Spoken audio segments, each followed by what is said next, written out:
It was a hailstorm of criticisms of the Prime Minister by the opposition spokesman on national security, Senator Peter Bunting, last evening at the PNP's Allman Town Divisional Conference.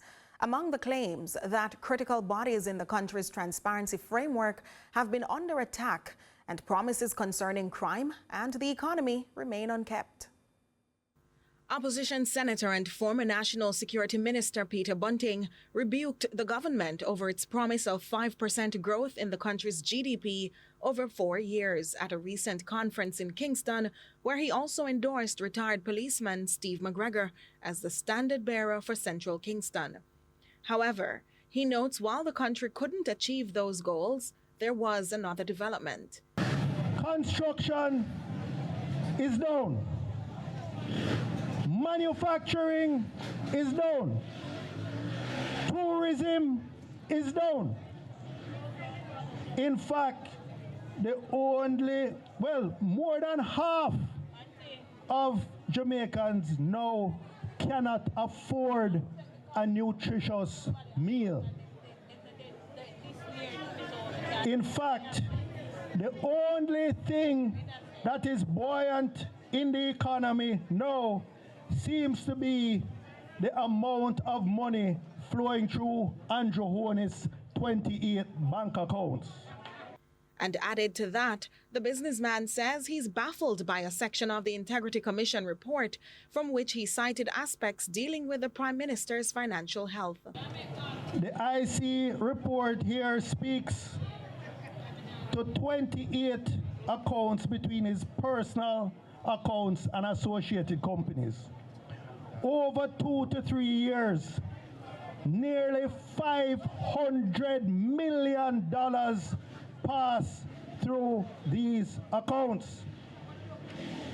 Not bad for a man who at the time had an official salary of $10 to $12 million per year. But in 2 to 3 years, nearly $500 million, almost 50 times his official income passed through those accounts. Not me say so. The Integrity Commission that he appointed all the commissioners, that is what is said. Meanwhile, Bunting contends the Andrew Holness administration also flunked the crime control it promised for the bulk of his tenure, insisting it's only recent months that crime started declining due to spearfishing strategies employed by the commissioner and his team.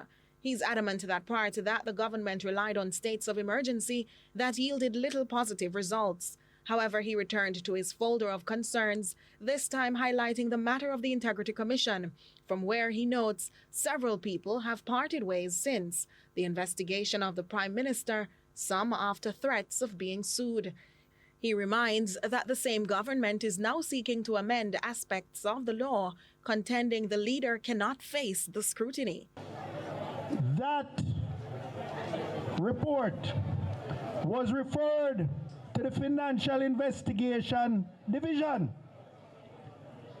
But what we have learned, not through this government, but through the International Narcotics Report that's published by the USA, is that the FID has been starved of resources. Their staff complement is now only one third of what it should be. They have no director. They have an acting director who is the IT manager, not an investigator. Senator Bunting maintains he cannot be intimidated or forced into silence, adding he can afford to also hire a King's Counsel and defend his views.